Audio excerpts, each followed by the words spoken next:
नमस्कार। आज की बात में आपका स्वागत है। आज यूपी के चुनाव को लेकर मेरे पास बहुत सारी इंटरेस्टिंग खबरें हैं। एक तो ये कि आज समाजवादी पार्टी ने कहा कि अखिलेश यादव मैनपुरी इलाके की करल सीट से चुनाव लड़ेंगे। मैनपुरी हमेशा से मुलायम सिंह यादव के प्रभाव वाला इलाका रहा है। मुलायम सिंह आज की तारीख में भी यहां से लोकसभा के मेंबर हैं। लेकिन साथ ही यह भी खबर आई कि मुलायम सिंह के परिवार के एक और सदस्य आज बीजेपी में चले गए। उन्होंने समाजवादी पार्टी छोड़ दी। रोज रोज परिवार वालों के लोगों का पार्टी छोड़ना अखिलेश यादव के लिए एक मुसीबत बन गई है। परिवार के लोगों के पार्टी छोड़ने के अलावा समाजवादी पार्टी की एक और प्रॉब्लम यह है कि अखिलेश यादव ने जिन सीटों के लिए राष्ट्रीय लोकदल से समझौता किया था, जिन सीटों पर आरएलडी के लोग को टिकट दिए, उनमें से कई उम्मीदवारों के खिलाफ बगावत हो गई है। कई जगह समाजवादी पार्टी के नेता उन सीटों से लड़ने के लिए खड़े हो गए। एक जगह तो जिसे टिकट दी उसने चुनाव लड़ने से इनकार कर दिया। आरएलडी के नेता जयंत चौधरी के लिए इन उम्मीदवारों को संभालना मुश्किल हो गया है। मैं आपको उदाहरण देकर बताता हूं क्या हुआ, क्यों हुआ, किसने बगावत की और कौन नाराज हुआ। सबसे पहले तो यह समझने की जरूरत है कि अभी तो समाजवादी पार्टी और आरएलडी ने सिर्फ पश्चिमी उत्तर प्रदेश की सीटों के लिए उम्मीदवारों की लिस्ट जारी की है। अभी तो शुरुआत है और अभी से खेल शुरू हो गया। बात सिर्फ एक दो सीटों की नहीं है। कई सीटों पर समाजवादी पार्टी और आरएलडी के नेता टिकट लेकर आमने सामने खड़े हैं। सबसे पहले आपको मथुरा की माट असेंबली सीट का हाल दिखाता हूं। यहां समाजवादी पार्टी और आरएलडी गठबंधन का एक उम्मीदवार पहले ही आरएलडी के चुनाव निशान पर पर्चा भर चुका है।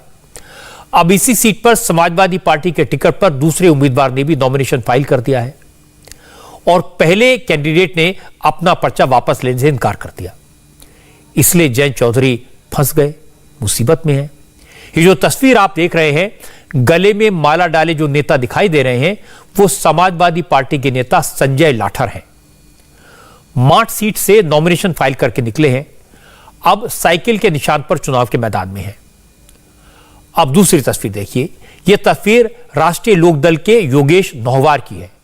यह भी माट सीट से चुनाव के मैदान में उतरे हैं। समाजवादी पार्टी और आरएलडी का गठबंधन है और दोनों पार्टियों के नेता चुनाव मैदान में हैं। अब आप सोच रहे हो कि आखिर ये कंफ्यूजन कैसे हुआ? एक सीट से एक अलायंस के दो दो उम्मीदवार कैसे? तो आपको बताता हूं। पहले ये सीट आरएलडी को देने का फैसला हुआ था, इसलिए जयंत चौधरी ने योगेश नौहवार को चुनाव निशान अलॉट कर दिया। पर्चा दाखिल करने को कहा। योगेश नौहवार ने नॉमिनेशन फाइल कर दिया, लेकिन जैसे ही नॉमिनेशन भरकर निकले, मुसीबत शुरू हो गई।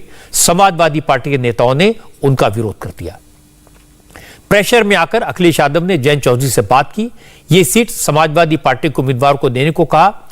जयंत चौधरी मान गए और अब माट से समाजवादी पार्टी के उम्मीदवार संजय लाठर ने पर्चा भर दिया। संजय लाठर कह रहे हैं कि उन्हें पूरा भरोसा है योगेश नौहवार मान जाएंगे, पर्चा वापस ले लेंगे, अपने नेता जयंत चौधरी का कहना जरूर मानेंगे। हमारे भाई योगेश नौहवार को पहले टिकट हुआ था, पार्टी उन्होंने नामांकन किया। पार्टी का फैसला है। पार्टी के फैसले के अनुसार राष्ट्रीय लोकदल और समाजवादी पार्टी गठबंधन के तौर पर मैंने अब नामांकन किया है। तो वो विड्रॉ करेंगे? वो पार्टी का फैसला सभी के लिए मान्य होता है। अगर हमारे लिए मान्य हो गया, अगर हमारे लिए कह दिया गया कि आप विड्रॉ करें, हमने भी करना पड़ेगा, उन्होंने भी करना पड़ेगा। अब संजय लाठर को लग रहा है कि जैसे जयंत चौधरी मान गए वैसे भी योगेश नौहवार भी मान जाएंगे, लेकिन ऐसा लग नहीं रहा, क्योंकि योगेश नौहवार अभी भी ताल ठोक रहे हैं। उन्होंने साफ साफ कह दिया, अगर जयंत चौधरी खुद मार्च से चुनाव लड़ते हैं तभी वो पीछे हट सकते हैं, वरना पर्चा वापस नहीं लेंगे, किसी कीमत पर नहीं लेंगे, किसी के कहने से मैं पर्चा वापस नहीं लूंगा।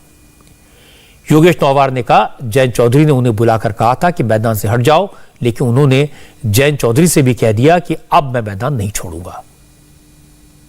मैंने कब कहा पीछे हट रहा हूं? मैंने सोशल मीडिया पे ये लिखा है कि मुझे हमारी पार्टी के राष्ट्रीय अध्यक्ष जयंत चौधरी जी ने पर्चा वापस लेने का आदेश दिया है।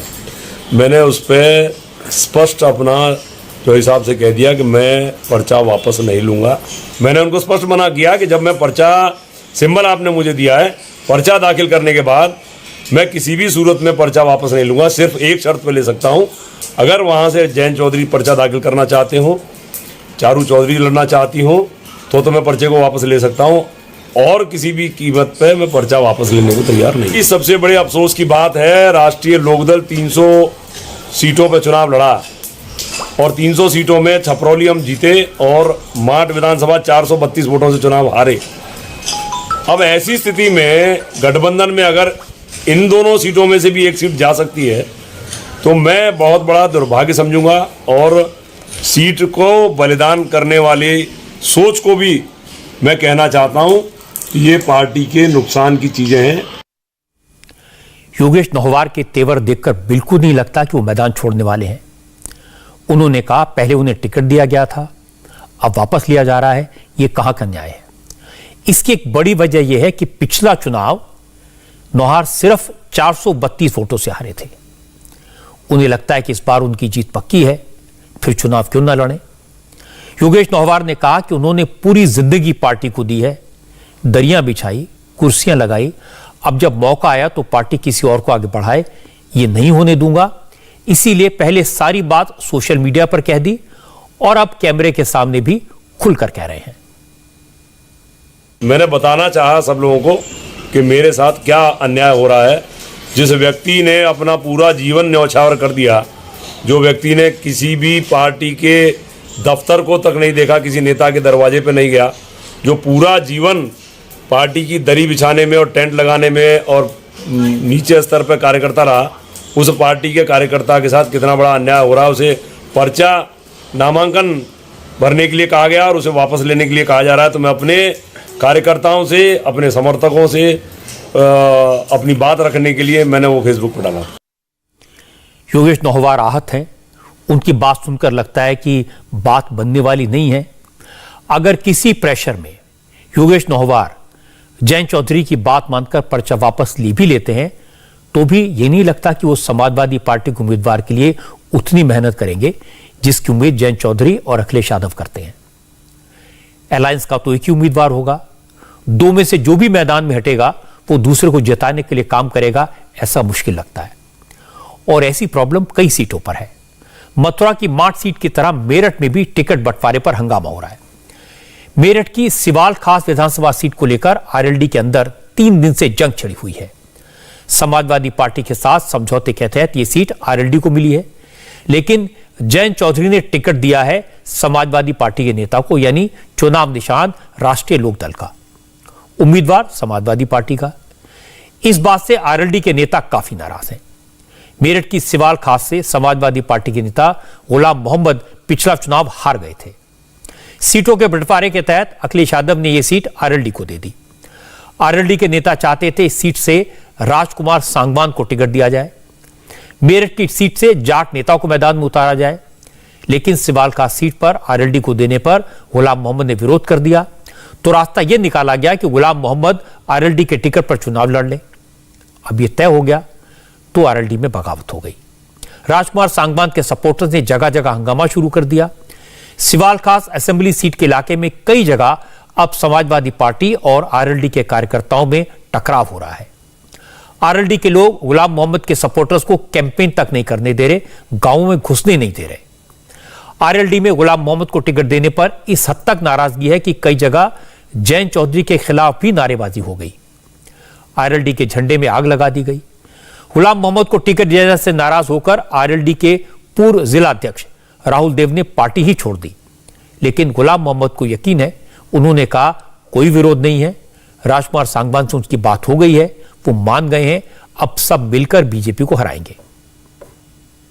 ये शख्सियत जिसकी स्टेचू यहाँ लग रही है, हम इनकी राजनीतिक विरासत के परिवार के लोग हैं। न कोई विरोध है, हमारी विचारधारा है और जितने लोग हैं वो सब इकट्ठे हो चुके हैं। यहाँ हम भाजपा के खिलाफ एक निर्णायक जंग लड़ने के लिए इकट्ठा हुए हैं। गठबंधन हुआ है। राजकुमार सांगवान साहब का वो सुबह मेरे घर पर थे। ये इतना सा विरोध नहीं होने का, आप जाके देख लीजिए। हालांकि दावा तो यह है कि जयंत चौधरी ने अपनी पार्टी के नेताओं को मना लिया है। अब वो समाजवादी पार्टी के गुलाम मोहम्मद का सपोर्ट करेंगे, लेकिन यह बात सही है कि गुलाम मोहम्मद को टिकट देने से जाटों की उपेक्षा का मैसेज निचले स्तर तक गया है और इसकी भरपाई मुश्किल है। गौतम बुद्ध नगर की जेवर विधानसभा सीट पर तो आरएलडी के लिए बड़ी एम्बैरेसिंग सिचुएशन पैदा हो गई है। नॉमिनेशन फाइल करने के बाद उम्मीदवार ने चुनाव लड़ने से इनकार कर दिया। जेवर सीट से आरएलडी ने बड़े गुर्जर नेता अवतार सिंह भडाना को टिकट दिया था। अवतार सिंह भडाना ने 3 दिन पहले नॉमिनेशन भी फाइल कर दिया था, लेकिन आज उन्होंने अपना नामांकन वापस ले लिया। इसके लिए अवतार सिंह भडाना ने जो वजह बताई है वो भी बड़ी अजीब है। अवतार सिंह भडाना इस वक्त कोरोना पॉजिटिव हैं। उन्होंने कहा कि मैं कोरोना पॉजिटिव हूं, इसलिए चुनाव नहीं लड़ना चाहता। दुनिया में ये पहले उम्मीदवार हैं जो शायद कोरोना की वजह से चुनाव नहीं लड़ेंगे। अवतार सिंह भडाना 1 हफ्ते पहले तक बीजेपी में थे। इससे पहले वो कांग्रेस में थे। कांग्रेस छोड़कर बीजेपी में आए थे और बीजेपी छोड़कर कुछ दिन पहले आरएलडी में आए। 12 जनवरी को जयंत चौधरी ने अवतार सिंह भडाना के साथ अपनी तस्वीर ट्विटर पर डाली और अगले ही दिन भडाना को जेवर से उम्मीदवार घोषित कर दिया। अब अवतार सिंह भडाना के नाम वापसी के ऐलान के बाद जेवर से एडवोकेट इंद्रवीर भाटी को अलायंस का उम्मीदवार बनाए जाने की खबर आई है। श्री अवतार सिंह भडाना को कोरोना हो जाने के कारण वो यहाँ से चुनाव नहीं लड़ेंगे। ये जनहित में पब्लिक की लाइफ एंड सेफ्टी बहुत इम्पोर्टेंट है।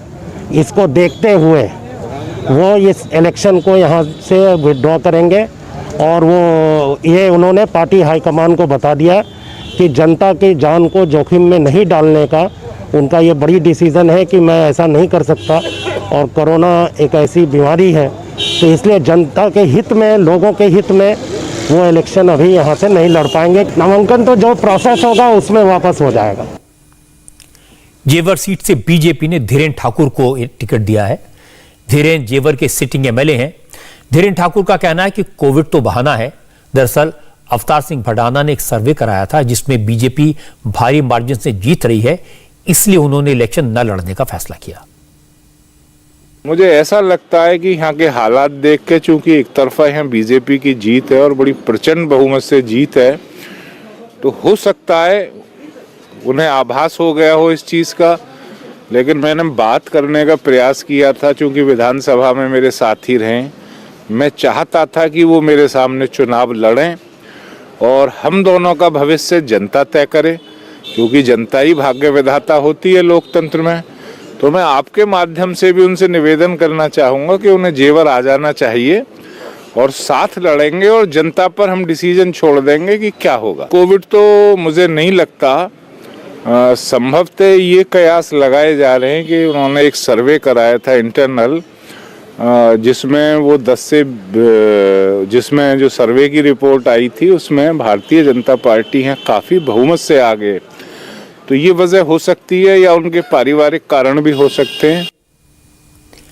जेवर के अलावा एक और सीट है बागपत की छपरौली सीट, जहां समाजवादी पार्टी और आरएलडी में सीटों और उम्मीदवारों को लेकर जबरदस्त फाइट चल रही है। छपरौली विधानसभा सीट भी गठबंधन में आरएलडी को मिली थी। यहां से आरएलडी ने पूर्व विधायक वीरपाल राठी को उम्मीदवार बनाया था, जिसका जबरदस्त विरोध हुआ। वीरपाल राठी को टिकट दिए जाने से नाराज लोग दिल्ली में चौधरी जयंत सिंह के घर पहुंच गए। लोगों ने हंगामा किया, दिन भर चौधरी के घर पर डेरा डाल दिया। लोगों ने जयंत चौधरी से यहां तक कह दिया कि अगर छपरौली से उम्मीदवार नहीं बदला तो पंचायत की जाएगी और नए उम्मीदवार को निर्दलीय लड़ाया जाएगा। लोगों के विरोध के बाद अब चौधरी साहब ने छपरौली से वीरपाल राठी को हटाकर अजय कुमार को उम्मीदवार बनाया है। समाजवादी पार्टी और सहयोगी दलों के बीच सीटों को लेकर मची मारामारी से बीजेपी को हमला करने का मौका मिला और बीजेपी के नेता कह रहे हैं कि यह तो अभी शुरुआत है। समाजवादी पार्टी का टिकट अब डुबाऊ टिकट हो गया है। समाजवादी पार्टी की डूबती नैया पर कोई बैठने के लिए तैयार नहीं है। अवतार भडाना जैसे लोग जो हमेशा लड़ने को तैयार घूम रहे हो, वो समाजवादी पार्टी को टिकट को ठुकरा करके भाग रहे हैं। तो ये पूरा तरह से साबित करता है अभी प्रथम चरण का चुनाव अवतार भडाना जहां से नामांकन अपना नहीं किए हैं, टिकट वापस किए, प्रथम चरण का है। और अंतिम चरण तक आते आते ऐसे सैकड़ों लोग जिनके मन में पीड़ा है, कहां फंस गए समाजवादी पार्टी में, टिकट को ठुकरा करके भागेंगे। आप देखेंगे भारतीय जनता पार्टी की प्रचंड बहुमत की सरकार बनने वाली है। आमतौर पर नेता और कार्यकर्ता तब तक आपस में लड़ते हैं जब तक टिकट फाइनल नहीं हो जाता, लेकिन समाजवादी पार्टी और राष्ट्रीय लोकदल में उम्मीदवारों के नामों का ऐलान होने के बाद बगावत होना यह अच्छा संकेत नहीं है। इसके दो मतलब हो सकते हैं। एक तो पार्टी के बड़े नेताओं अखिलेश यादव और जयंत चौधरी ने तो हाथ मिला लिया, लेकिन नीचे के लेवल पर दोनों पार्टी के कार्यकर्ताओं के दिल नहीं मिल पाए। और दूसरी बात यह हो सकती है कि उम्मीदवारों का चयन करते वक्त इस बात का ध्यान नहीं रखा गया कि उनके खिलाफ अपने ही लोग आवाज उठा सकते हैं। अगर पहले फेज से ऐसा माहौल बना तो अखिलेश यादव की मुश्किलें बढ़ सकती हैं। इस इलाके में तो सिर्फ आरएलडी के साथ अलायंस है, बाकी जगहों पर बहुत सारी छोटी छोटी पार्टियों के साथ अलायंस है। सबकी अपनी अपनी डिमांड्स हैं। इन पार्टियों के नेता काफी मुखर होकर टिकट मांगते हैं, अपनी पार्टी के लिए और अपनी जाति के लिए खुलकर लड़ते हैं। अगर उन सबकी बात मान ली तो अखिलेश की अपनी पार्टी के लिए सीटें कम पड़ जाएंगी, अपनी पार्टी के नेता नाराज हो जाएंगे। इसीलिए कहा जाता है कि गठबंधन बनाना आसान होता है लेकिन चलाना बहुत मुश्किल। इसी तरह से परिवार के नाम पर राजनीति करना आसान होता है लेकिन पूरे परिवार को साथ लेकर चलना मुश्किल। अखिलेश की लीडरशिप में मुलायम सिंह का परिवार रोज बिखरता दिखता है। कल छोटी बहू बीजेपी में शामिल हुई थी, आज मुलायम सिंह के एक और करीबी रिश्तेदार ने साथ छोड़ दिया। मुलायम सिंह यादव के रिश्तेदार प्रमोद गुप्ता बीजेपी में शामिल हो गए। प्रमोद गुप्ता मुलायम सिंह यादव की पत्नी साधना गुप्ता के भाई हैं, बहनोई हैं। प्रमोद गुप्ता समाजवादी पार्टी से औरैया जिले की बिधूना सीट से एमएलए रह चुके हैं। हालांकि पिछली बार अखिलेश ने उनका टिकट काट दिया था, जिसके बाद वो अखिलेश के चाचा शिवपाल सिंह यादव की प्रगतिशील समाजवादी पार्टी में चले गए थे। इस बार शिवपाल का भी अखिलेश के साथ अलायंस है, इसलिए वो बिधूना सीट से टिकट के दावेदार थे। लेकिन बिधूना से बीजेपी विधायक विनय शाक्य और उनके भाई देवेश शाक्य के समाजवादी पार्टी में आने से पूरे समीकरण बदल गए। प्रमोद गुप्ता को इस बार भी टिकट मिलना मुश्किल दिख रहा था। इसी बात से वो नाराज थे। आज बीजेपी ज्वाइन करने के बाद प्रमोद गुप्ता ने अखिलेश यादव पर गंभीर आरोप लगाए। प्रमोद गुप्ता ने कहा कि अखिलेश तो मुलायम सिंह की बात भी नहीं सुनते, वो समाजवादी पार्टी में वन मैन शो चला रहे हैं। प्रमोद गुप्ता ने कहा कि अखिलेश एक एक करके अपने सभी रिश्तेदारों को किनारे लगा रहे हैं। माननीय अखिलेश जी मुलायम सिंह यादव जी की बात नहीं मानते।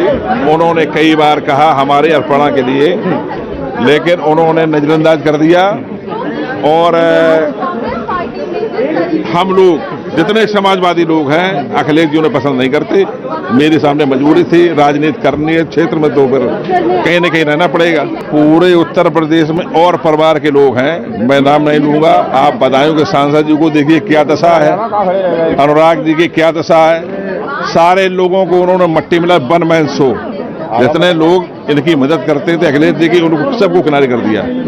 और शिवपाल जी की क्या अपमान किया है सारे लोग जानते हैं। शिवपाल जी से आपकी कोई बातचीत हुई है क्या? शिवपाल जी को तो बताया जा रहा है कि लड़के को टिकट नहीं मिल रहा उनके। वो उनकी बात सुनने के भी लिए तैयार नहीं है। केवल जो मीटिंगें होती हैं वो सब हवाबाजी है। इस बार समाजवादी पार्टी कितनी सीट जीत रही है उत्तर प्रदेश में? 100 से नीचे रहेगी। भारतीय जनता पार्टी में कोई बातचीत हुई है टिकट को लेकर? भारतीय जनता पार्टी अगर देगी तो उनकी नानी याद आ जाएगी सपा वालों को। भारी बहुमत से जीत के आएंगे। योगी आदित्यनाथ फिर से उत्तर प्रदेश के मुख्यमंत्री बन रहे हैं। भारी बहुमत से ऐसा व्यक्तित्व आज तक न हुआ, योगी जैसा न होगा। आखिरी सवाल ले लेता हूं। कल अखिलेश जी ने बोला कि अपर्णा यादव को नेताजी ने बनाने की कोशिश की थी, आपसे कोई बात की थी नेताजी ने? नेताजी हमारे आदरणीय हैं, अभी चाहे अभी बात कर लें। इतना मुझे उन्होंने अधिकार दिया है, अब बुजुर्ग हो गए, इस लायक नहीं रहे। अखिलेश उनकी कोई बात को सुनने के लिए तैयार नहीं। हालांकि अखिलेश यादव ऐसा दिखाने की कोशिश कर रहे हैं कि किसी के आने जाने से कोई फर्क नहीं पड़ता। आज जब उनसे पूछा गया अब परिवार के लोग ही साथ छोड़ रहे हैं, चुनाव के वक्त इसका असर नहीं होगा क्या? इस पर अखिलेश ने कहा कि वो बीजेपी को धन्यवाद कहेंगे क्योंकि बीजेपी उनके परिवारवाद को खत्म कर रही है। मुझे तो ये बात समझ में नहीं आती है कि भारतीय जनता पार्टी को खुश होना चाहिए इस बात को लेकर के। भारतीय जनता पार्टी जो आरोप लगाती है परिवारवाद का, कम से कम हमारे परिवारवाद को तो खत्म कर रहे हैं वो लोग। इसके लिए उन्हें धन्यवाद देता हूं मैं। कल से हमें आरोप लगा रहे थे भारतीय जनता पार्टी जो परिवारवाद के खिलाफ थी, आज केवल साजिश और षड्यंत्र करके ही आगे बढ़ना चाहती है। तो उन्हें बहुत बधाई, बहुत मुबारक। घर में आपकी जो हो रहा है, बीजेपी इसके पीछे जानबूझ के ऐसा कर रही है, लड़ाई करवा रही है आपके घर में? इतना तक नहीं जान पाए आप कि भारतीय जनता पार्टी जो परसेप्शन समाजवादी पार्टी का है, जिस तरीके से समाजवादी पार्टी में भारतीय जनता पार्टी के बड़े बड़े मंत्री शामिल हुए हैं, जिनके पास व्यापक समर्थन है, जिस तरीके से समाजवादी पार्टी ने दलों को जोड़ा है, तो जो परसेप्शन है, उस परसेप्शन की लड़ाई में भारतीय जनता पार्टी हार गई, हम लोग आ गए हैं। इस मुद्दे पर स्वामी प्रसाद मौर्य ने अखिलेश यादव का बचाव कैसे किया, यह भी सुनने लायक है। स्वामी प्रसाद मौर्य ने कहा कि अपर्णा यादव की कोई राजनीतिक हैसियत नहीं है और प्रमोद गुप्ता का जो सियासी कद था वो समाजवादी पार्टी में रहने के कारण था, मुलायम सिंह के रिश्ते के कारण था, अब वो भी खत्म हो गया। अपर्णा जी एक बड़े घर की बहू हैं, हम उनका सम्मान करते हैं, वो कहाँ गई कहाँ नहीं गई हैं, लेकिन भारतीय जनता पार्टी के हाथ कुछ आने वाला नहीं है। उनको 10 मार्च को उत्तर प्रदेश की गद्दी छोड़ना ही छोड़ना पड़ेगा। यहाँ सपा की सरकार बननी ही बननी है। बहुत से ऐसे लोग होंगे जो दौर में होंगे, टिकट नहीं मिलेगा, नाजिए में चले जाएंगे टिकट की प्रत्याशा में, लेकिन जनधार नेतृत्व के साथ होता है। आज समाजवादी पार्टी के राष्ट्रीय अध्यक्ष श्री अखिलेश यादव जी, संस्थापक राष्ट्रीय अध्यक्ष श्री मुलायम सिंह यादव जी, समाजवादी पार्टी का जनधार इनके नाम से है, न कि किसी और के। इसलिए जनधार रहेगा, किसी के आने जाने से जनधार में एक भी वोट खिसकने वाला नहीं। मुलायम सिंह यादव के परिवार और समाजवादी पार्टी से नेता जिस तरह से बीजेपी में शामिल हुए, उसके बाद बीजेपी आक्रामक है। संबित पात्रा ने कहा कि पिछले हफ्ते जब कुछ नेता बीजेपी छोड़कर समाजवादी पार्टी में गए तो अखिलेश कह रहे थे अब योगी का जाना तय है। संबित ने कहा अब तो अखिलेश यादव के परिवार के लोग कह रहे हैं आएंगे तो योगी। ये बात जरूर हुआ है कि इस चुनाव में जिस प्रकार से परिवार के कई लोग छोड़ करके समाजवादी पार्टी को भारतीय जनता पार्टी में शामिल हुए हैं, एक तरह से परिवार में ही सेंध लगा है। जब हमारे कुछ नेता छोड़ करके गए थे तब तो डिबेट में बड़े जोर से आनंद और चटकारे लेकर ये समाजवादी पार्टी के लोग कहते थे देखो जी पार्टी में सेंध पड़ गई, ये तो हमें फायदा होगा, अब इनके पार्टी के लोग हमारे पास आ गए, ये समीकरण हो जाएगा, जातीय वो समीकरण हो जाएगा। आज जब उनके परिवार के खुद के लोग, खुद यादव समाज के लोग, बाकी समाज के लोग छोड़ के हमारे पास आ रहे हैं तो वही लॉजिक हम पे अप्लाई क्यों नहीं होगा? तो ये मीठा मीठा गप गप कड़वा कड़वा थू थू ये तो नहीं हो सकता है। एक बात तो साफ है, राजनीतिक दृष्टिकोण को ध्यान में रखते हुए या कुछ नफा नुकसान को ध्यान में रखते हुए अपर्णा यादव भारतीय जनता पार्टी आई नहीं है। वो वास्तविक रूप में एक इंस्पिरेशन के रूप में मोदी जी और उनके काम को देखती है और इस कारण से उन्होंने ज्वाइन किया है। आज मैं एक बात कह दूं, यादव परिवार के अंदर भी ऐसे लोग हैं जो कह रहे हैं अखिलेश जी से आएंगे तो योगी ही आएगा, तो योगी ही। ये यादव परिवार के अंदर भी चल रहा है। जैसे अखिलेश यादव बीजेपी छोड़कर अपने साथ आने वाले नेताओं को माला पहनाकर उत्साहित होते थे, वैसे ही बीजेपी के लोग मुलायम सिंह के परिवार से आने वालों को भगवा दुपट्टा उड़ाकर जोश में हैं। यह सच है, अखिलेश यादव अपने परिवार के वर्चस्व पर, मुलायम सिंह यादव के प्रभाव क्षेत्र पर काफी निर्भर करते हैं। इसलिए जब वो अपने लिए सेफ सीट ढूंढने निकले तो वो उसी इलाके में मिली जहां से मुलायम सिंह यादव लोकसभा के मेंबर हैं। मुलायम सिंह यादव ने मैनपुरी के करहल से पढ़ाई की है। वो यहां के जैन इंटर कॉलेज में पढ़ते थे और उसके बाद इसी कॉलेज में इसी इलाके में टीचर थे। मैनपुरी में रहते हुए मुलायम सिंह ने अपनी राजनीति शुरू की थी। मैनपुरी, आजमगढ़, इटावा, ये सब वो इलाके हैं जहां पर मुलायम सिंह यादव ने बहुत मेहनत की है। गांव-गांव घूमे, समाजवादी पार्टी को खड़ा किया। एक और वजह है कि इन इलाकों में यादवों और मुसलमानों की अच्छी खासी संख्या है और ये दोनों हमेशा से मुलायम सिंह यादव और उनके परिवार के साथ रहे हैं। तो चुनाव के लिहाज से ये अखिलेश के लिए प्लस पॉइंट है। इसीलिए अखिलेश मैनपुरी की करहल सीट से चुनाव के मैदान में उतरेंगे। हालांकि कल अखिलेश यादव ने कहा था कि वो आजमगढ़ के लोगों से बात करने के बाद चुनाव लड़ने का कोई फाइनल फैसला करेंगे, लेकिन आज समाजवादी पार्टी ने अखिलेश के मैनपुरी की करहल सीट से चुनाव लड़ने की बात कही। इंटरेस्टिंग बात यह भी है कि करहल मुलायम सिंह यादव के गांव सैफई से सिर्फ 4 किलोमीटर की दूरी पर है। 2017 के विधानसभा चुनाव में करहल से समाजवादी पार्टी का उम्मीदवार जीता था। मेरे पास जानकारी है कि बीजेपी करहल से संजीव यादव को टिकट देने वाली है। इसका सीधा मतलब है कि करहल में चुनावी फाइट यादव वर्सेस यादव की होगी। करहल में यादव वोटर 40% से ज्यादा हैं, मुस्लिम आबादी 5% है। करहल में ठाकुर वोटर्स 10%, जाटव वोटर्स 9% और कुशवाहा करीब 9% है। अखिलेश जी, सवाल ये जब सीएम योगी ने ऐलान किया कि वो गोरखपुर से लड़ेंगे तो आपने कहा कि उन्हें घर भेज दिया पार्टी ने। अब आप भी घर से ही जा रहे हैं, जिस जनता ने भेजा था संसदीय क्षेत्र से लड़ेंगे। समाजवादी पार्टी तय करेगी कहां चुनाव लड़े, लेकिन क्योंकि समाजवादी पार्टी आगे है, समाजवादी पार्टी आगे है तो आगे ही रहेंगे। हम भी पहले चुनाव लड़ लेंगे, हम आगे रहेंगे। अखिलेश यादव के करहल से चुनाव मैदान में उतरने की खबर आई तो यूपी के deputy chief minister Keshav Prasad Maurya ने कहा, जिस इलाके को अखिलेश अपना समझ रहे हैं उनकी साइकिल वहीं पंचर होगी। श्री अखिलेश यादव जी कहते थे हमने विकास किया है, जहां विकास सबसे ज्यादा किया है, मैंने कहा वहां से अगर हिम्मत है तो चुनाव लड़ो। उन्होंने चुनाव लड़ने का मतलब साहस दिखाया, लेकिन कहां गए? मैनपुरी गए, करहल विधानसभा में गए। अब वो चुनाव लड़ने के लिए गए हैं। मुझे लगता है कि इतनी करारी टक्कर वहां भारतीय जनता पार्टी देगी कि श्री अखिलेश यादव जी को समझ में आएगा साइकिल कैसे चलाए। उन्होंने विकास किया होता तो विकास करने वाले क्षेत्र में जाते, विकास किया नहीं है, विकास के नाम पे झूठ बोलते रहे। कन्नौज से बीजेपी के एमपी सुब्रत पाठक ने भी अखिलेश यादव पर चुटकी ली। सुब्रत पाठक ने बड़ी बात कही। उन्होंने कहा अखिलेश हार से डर गए हैं, इसलिए उन्होंने सेफ सीट चुनी है, लेकिन अखिलेश चाहे जहां चले जाएं वो जीत नहीं पाएंगे। करहल से भी उनकी हार होगी। समाजवादी पार्टी के राष्ट्रीय अध्यक्ष श्री अखिलेश यादव जी मैनपुरी की करहल विधानसभा क्षेत्र से चुनाव लड़ने जा रहे हैं। जो अब तक कह रहे थे कि वो उत्तर प्रदेश की किसी भी सीट से चुनाव लड़कर जीत जाएंगे, तो आखिरी में उनको कौन सी सीट मिली? वह सीट जो जहां से उनके पिताजी लोकसभा के सांसद हैं और उन्हीं के अंतर्गत आने वाली करहल, जो कि एक इनकी जाति विशेष की बाहुल्य सीट है। तो ये आखिर डर नहीं है तो क्या है? जो योगी जी को घर में जाने पर जो योगी जी का डर बता रहे थे, आज उनको ये डर नहीं लग रहा है तो क्या है? निश्चित रूप से उत्तर प्रदेश में जो वो कन्नौज से चुनाव लड़ सकते थे, जिस कन्नौज को वो अपना बताते थे, वो इटावा जहां से उनका गृह जनपद है, वहां से चुनाव लड़ सकते थे, लेकिन वहां से चुनाव लड़ने की हिम्मत नहीं जोड़ पाए। और निश्चित रूप से ये उनके अंदर समाजवादी पार्टी की हार स्पष्ट उनको दिख रही है और इसीलिए वो एक जानबूझकर एक ऐसी सीट पर गए हैं, लेकिन वहां के ऊपर भी वह चुनाव हारेंगे। करहल विधानसभा इस बार भारतीय जनता पार्टी जीतेगी। बीजेपी के नेता कुछ भी कहें, करहल अखिलेश यादव के लिए एक सेफ सीट है।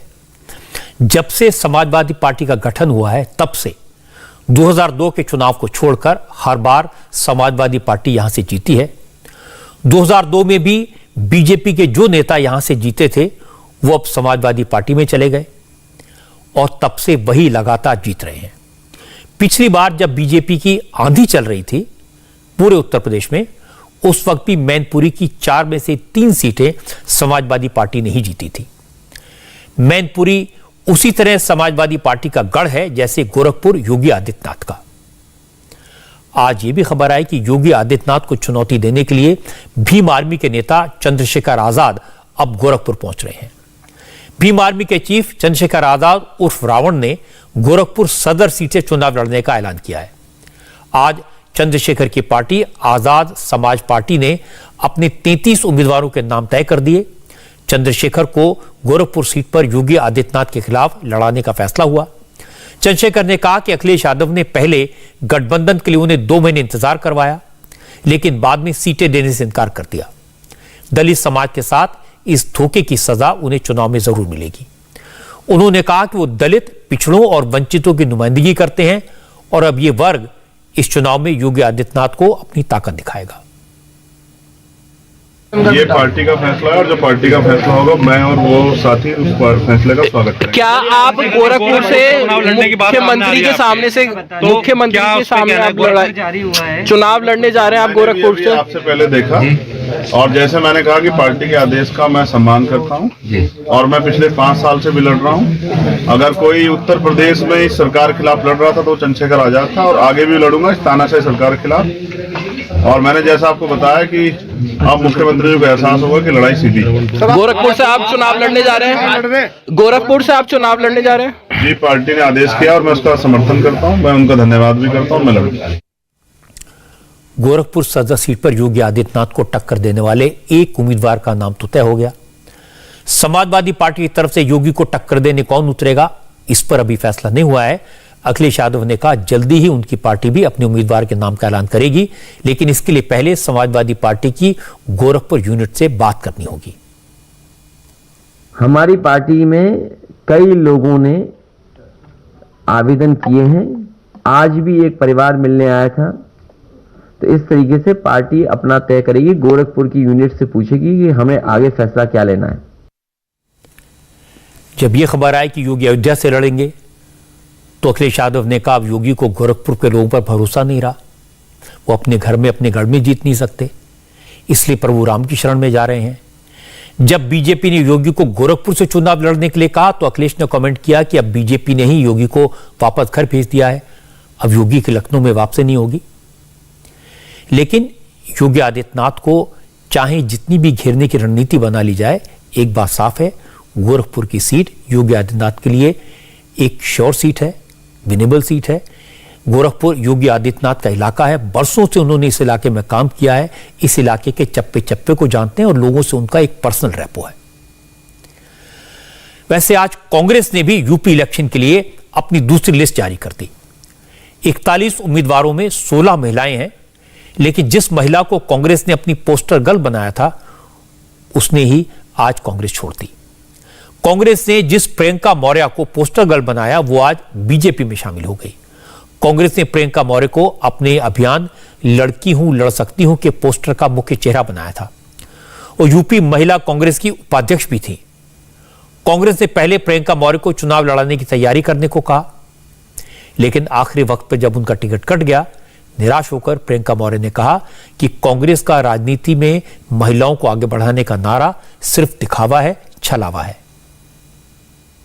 मैं डॉक्टर हूँ, समाज सेविका हूँ, पिछले 5 साल से समाज सेवा कर रही हूँ और इसी विजन के साथ मैंने बीजेपी ज्वाइन किया है कि मेरे रिसोर्सेज बढ़ेंगे, मेरे हाथ बढ़ेंगे, मैं लोगों की ज़्यादा से ज़्यादा मदद कर पाऊंगी राष्ट्र हित में, और इसी विजन के साथ मैंने आज भाजपा ज्वाइन की है। मेरी कोई टिकट की बात नहीं हुई है। मैं इस उपदेश से मैंने राजनीति में कदम नहीं रखा था। मैंने बताया आपको कि मेरा उपदेश है समाज की सेवा करना, लेकिन कांग्रेस में मैं लगी हुई थी। मुझे वहाँ निर्देश दिया गया था कि आप मेहनत करिए और आपको उसका फल मिलेगा। एक स्लोगन दिया गया था कि लड़की हूँ, लड़ सकती हूँ, लेकिन आज ये डॉक्टर प्रियंका मौर्य कहेगी कि लड़की है, लड़ने का हुनर रखती है, मेहनत भी किया, रिजल्ट्स भी टॉप पे आए, लेकिन मुझे लड़ने का मौका नहीं दिया गया।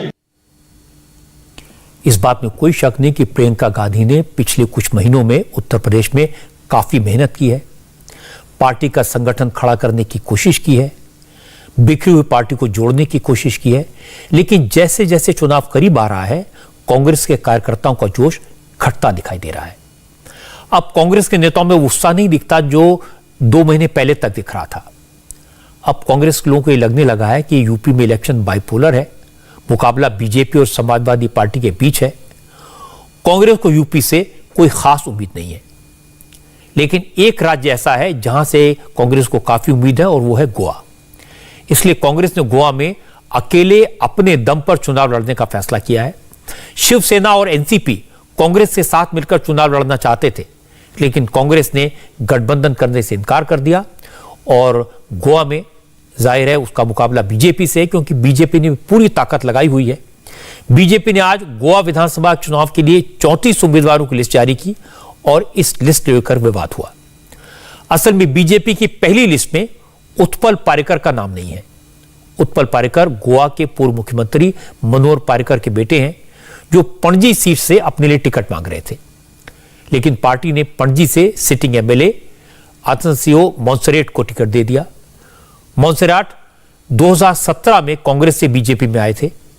विवाद इसलिए और बढ़ गया क्योंकि पार्टी ने मोन्सेरेट की पत्नी जेनिफर को भी टिकट दे दिया है। जेनिफर इस वक्त बीजेपी सरकार में मंत्री हैं।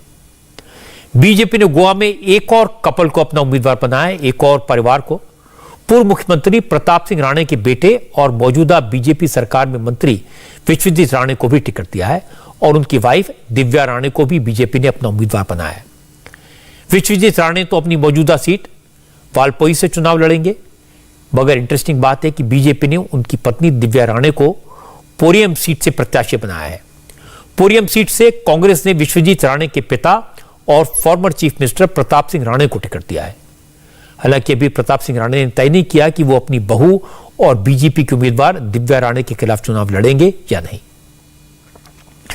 बीजेपी के उम्मीदवारों की पहली लिस्ट में उत्पल पारेकर का नाम न होने से विरोधियों को मौका मिला, उन्होंने इसे मुद्दा बनाया।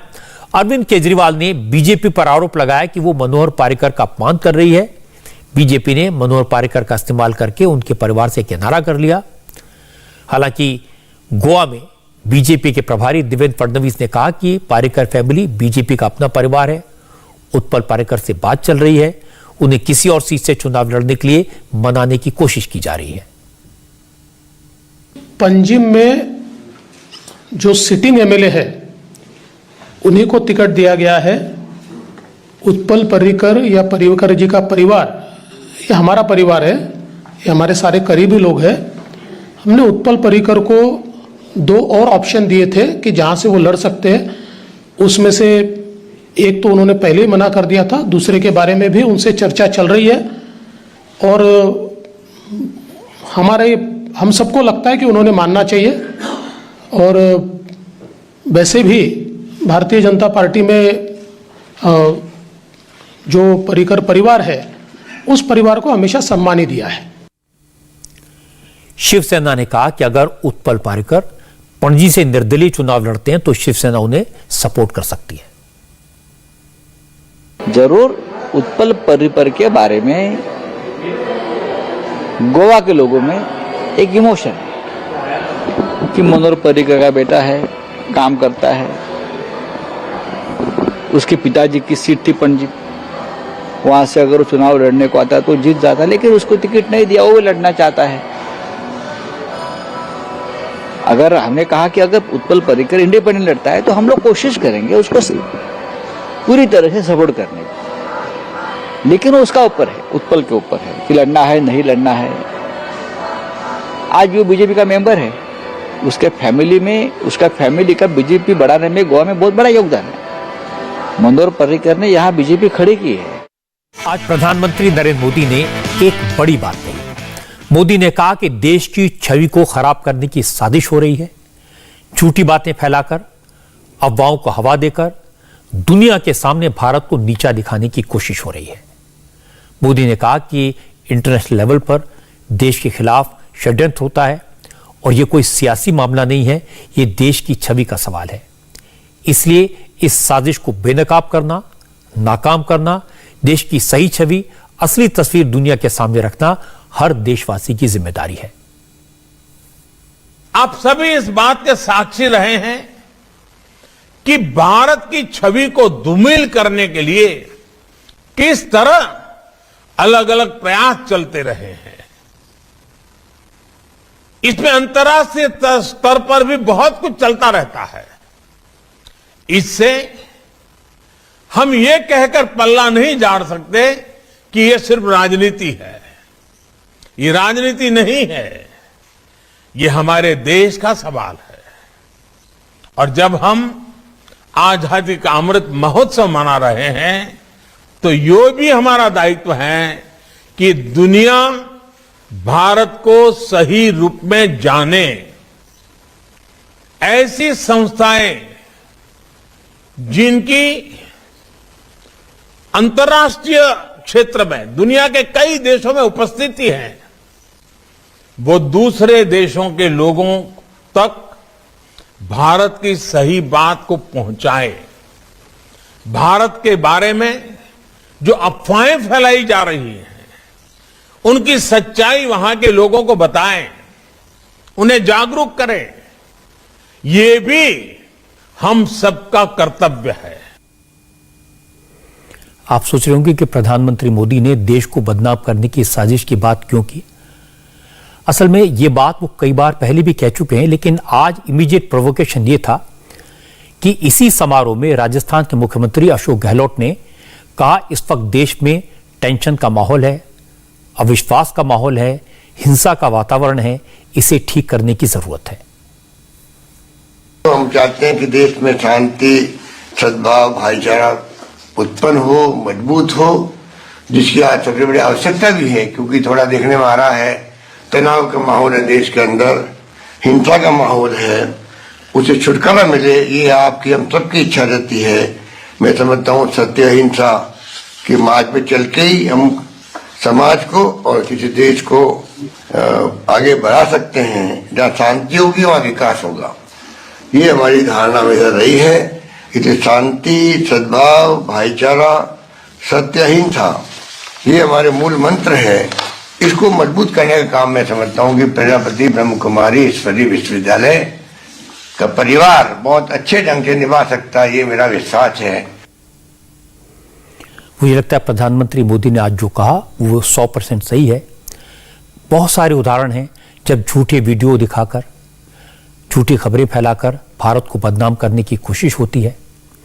और ये सिलसिला उस समय से तेज हुआ जब 2020 में डोनाल्ड ट्रंप भारत के दौरे पर आए थे। उस वक्त दिल्ली में दंगे की साजिश हुई, मकसद था पूरी दुनिया में भारत की छवि को बदनाम करना।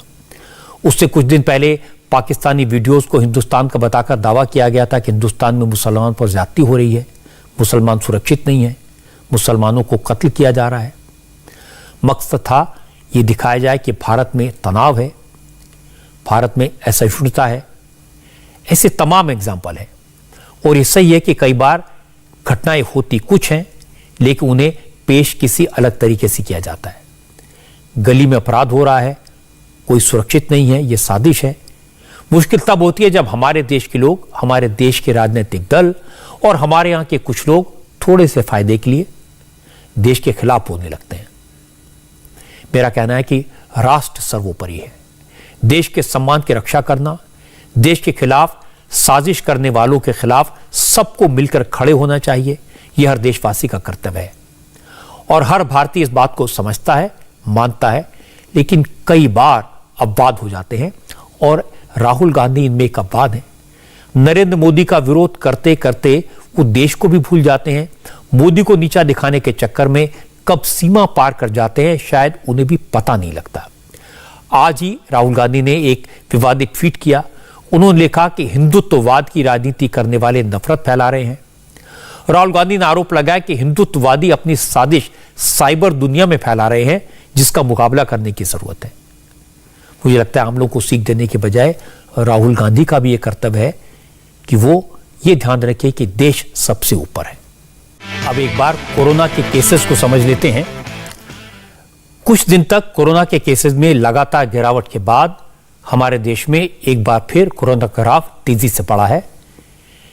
अगर पूरे देश का हाल देखें तो पिछले 24 घंटे में देश में कोरोना के 3,17,532 नए केसेस सामने आए हैं और 4 से 91 लोगों की जान कोरोना की वजह से गई। कोरोना पॉजिटिविटी रेट बढ़कर 16% हो गया है। लेकिन अच्छी बात यह है कि दिल्ली और मुंबई, जहां कोरोना की तीसरी लहर सबसे पहले शुरू हुई थी, वहां पर केसेस लगातार कम हो रहे हैं और तेजी से कम हो रहे हैं। इन दोनों शहरों में कोरोना का ग्राफ पिछले एक हफ्ते से लगातार गिर रहा है। और दूसरी अच्छी बात है कि कोरोना से पूरे देश में हॉस्पिटल जाने का रेट और मृत्यु दर ये काफी कम है। ज्यादा लोगों को हॉस्पिटल जाने की जरूरत नहीं पड़ रही। 3,86,000 केस प्रतिदिन हो रहे थे दूसरी सर्ज में, तो जो मृत्यु थी वो 3,000 के लगभग हो रही थी। केसेस 3,17,532 हैं, जबकि जो मृत्यु हो रही हैं वो 380 हैं। और इस समय जो प्रोपोर्शन है, जो अनुपात है लोगों का जो वैक्सीनेट हो गए पूरी तरह से, वो 72%। तो दो बड़ी चीज इस कंपैरिजन से उभर कर आती हैं। एक ये कि दूसरी सर्ज की तुलना में तीसरी सर्ज में एक्टिव केसेस के मुकाबले होने वाली मृत्यु बहुत सिग्निफिकेंटली घट गई हैं। और दूसरा, दूसरी सर्ज की तुलना में तीसरी सर्ज में जो वैक्सीनेटेड आबादी है वो सिग्निफिकेंटली बढ़ गई है, 2% से बढ़कर 72% हो गई है। तो हम ये बताना चाहते हैं कि वैक्सीनेशन का प्रभाव होता है। फुली वैक्सीनेटेड लोगों में जो डिजीज है वो माइल्ड या मॉडरेट लेवल तक सीमित रहती है। कोरोना के मरीज बढ़े हैं, लेकिन इस बार न तो हॉस्पिटल्स में भीड़ है, न बेड की मारामारी है, न ऑक्सीजन के लिए किसी तरह का कोई झगड़ा है। इसकी एक बड़ी वजह है वैक्सीन। कोरोना दूसरी लहर के दौरान लगभग 3000 से ज्यादा लोगों की मौत रोज होती थी। तब देश के सिर्फ 2% आबादी को वैक्सीनेट किया जा सका था, लेकिन आज 72% लोग पूरी तरह वैक्सीनेटेड हैं और इसका असर दिखाई दे रहा है। इससे मेरी आपसे अपील है, अगर वैक्सीन नहीं ली है तो तुरंत लें, अगर एक डोज ली है तो दूसरी डोज जल्दी से जल्दी लगवाएं, क्योंकि वैक्सीन ही सुरक्षा कवच है। यह बात सिर्फ हमारे देश के लोगों के लिए नहीं बल्कि पूरी दुनिया के लिए सच है। वैक्सीन का असर यूरोप और अमेरिका में दिखाई दे रहा है। यूरोप में भी कोरोना के केसेस कम हुए हैं और इसे देखते हुए अब इन देशों की सरकारें कोविड के रेस्ट्रिक्शंस में, पाबंदियों में ढील दे रही हैं। ब्रिटेन एक बड़ा एग्जाम्पल है। ब्रिटेन के प्राइम मिनिस्टर बोरिस जॉनसन ने कंपलसरी मास्क पहनने के नियम को खत्म कर दिया है। अब मास्क पहनना जरूरी नहीं होगा और अगले हफ्ते से यह बात लोगों पर छोड़ दी जाएगी कि वो मास्क पहनना चाहते हैं या नहीं। बोरिस जॉनसन ने कहा कि ब्रिटेन में ओमिक्रॉन के केसेस पीक पर पहुंच चुके हैं और अब इनमें तेजी से कमी आ रही है। पिछले 24 घंटे में ब्रिटेन में कोरोना के 1,07,000 नए केसेस सामने आए और 359 लोगों की मौत हुई। लेकिन ब्रिटिश सरकार का मानना है कि अब कोरोना का खतरा कम हो रहा है, लगभग खत्म हो गया है, इसलिए कोविड रेस्ट्रिक्शंस में रिलैक्सेशन दिया जा सकता है। अब लोगों को वर्क फ्रॉम होम करने को नहीं कहा जाएगा, लोग ऑफिस जा सकेंगे। बड़े पैमाने पर लोगों के इकट्ठा होने पर, पार्टियों पर जो बैन लगाया हुआ था उसे भी खत्म कर दिया जाएगा और साथ ही कोविड वैक्सीनेशन सर्टिफिकेट की अनिवार्यता को भी खत्म कर दिया जाएगा। स्कूल और कॉलेज खोलने पर चर्चा चल रही है और सिर्फ इतना नहीं, सोमवार से सेल्फ आइसोलेशन के समय की सीमा को 7 दिन से घटाकर 5 दिन कर दिया जाएगा। सेल्फ आइसोलेट होने की अनिवार्यता वाले कानून को भी 24 मार्च से खत्म कर दिया जाएगा। तो ब्रिटेन ने भले ही अपने मास्क पहनने की जो कंपल्शन उसको खत्म कर दिया हो, लेकिन आप कोरोना को हल्के मत लीजिए। अभी एशिया में केसेस बढ़ रहे हैं, मास्क जरूर पहनिए, सोशल डिस्टेंसिंग का पालन करिए। कोरोना से बचने का यही तरीका है और जिस तरह से यूरोप में केसेस खत्म हुए हैं, भारत में भी जल्दी ही खत्म होंगे। इंडिया टीवी हर वक्त हर जगह डाउनलोड करने के लिए सर्च करें India TV news Google play store या ऐप स्टोर पर।